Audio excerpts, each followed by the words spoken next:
SF news Maharashtra में आपका स्वागत है। इस वक्त की बड़ी खबर महाराष्ट्र राज्य के मालेगांव में ऑल इंडिया मजलिस-ए-इत्तेहादुल मुस्लिमीन नेता अब्दुल मलिक पर हुई फायरिंग। दोस्त के साथ बातचीत के दौरान फायरिंग की खबर सामने आई है।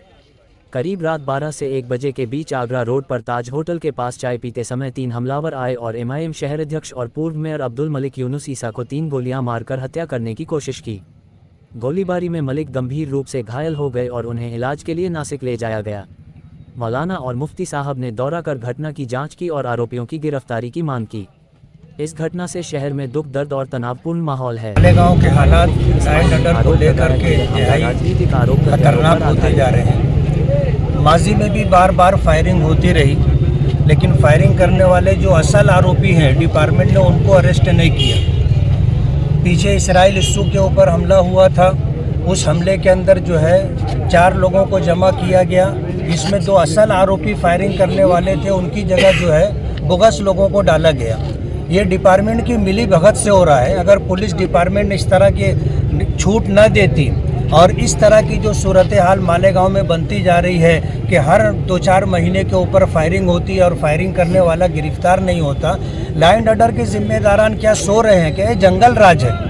आज अगर हमारे एक से मेयर के ऊपर इस तरह का हमला होता है तो शहर के अंदर तो किसी की भी जान माल महफूज नहीं, ऐसी सूरत हाल है। आज इस वक्त अब्दुल मालिक मेयर के ऊपर जो हमला हुआ है, ये तो बहुत करीब से फायरिंग की गई और फायरिंग करने वाले इतने बेखौफ थे कि उन्होंने किसी तरह का कोई चेहरा वगैरह छुपाया नहीं, बल्कि डायरेक्ट आकर के 5-7 फीट के फासले से उन्होंने जो है फायरिंग की और 3 फायरिंग की। एक हाथ में लगी और एक पैर में लगी और एक जो है पसली में गोली लगी है।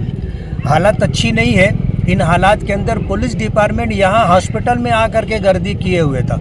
पुलिस डिपार्टमेंट की जिम्मेदारी ये थी कि वो बजाय हॉस्पिटल छोड़ करके आरोपियों को तलाश करना, उनको गिरफ्तार करने का काम करना चाहिए था। सारे जिम्मेदारान यहीं जमा थे और जो असल आरोपी है वो शहर के अंदर कहाँ है, शहर से निकल गए हैं। पुलिस डिपार्टमेंट उनको जाने का मौका दे रही है, ऐसा दिख करके आ रहा है।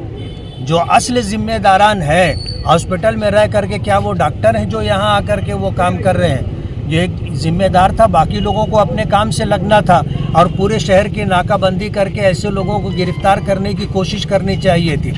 मालेगांव शहर के अंदर इस तरह की जो सूरत हाल हो रही है, हम डिपार्टमेंट से इंतहाई नाराज़ हैं और उनके लॉ एंड ऑर्डर के ऊपर गिरफ्त कमज़ोर होने की वजह से हम उसका निषेध करते हैं और मजम्मत करते हैं।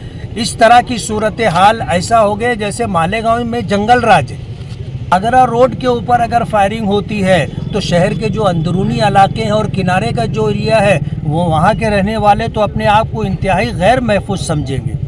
इसलिए मालेगांव की तरफ से हम इस मामले की जो है डिपार्टमेंट की मजम्मत और निषेध करते हैं और असल आरोपी अगर गिरफ्तार नहीं होते हैं सुबह तक, तो उस सिलसिले के अंदर क्या करना है हम शहर के जिम्मेदारों से मशवरा करने के बाद अगला प्रोग्राम तय करेंगे।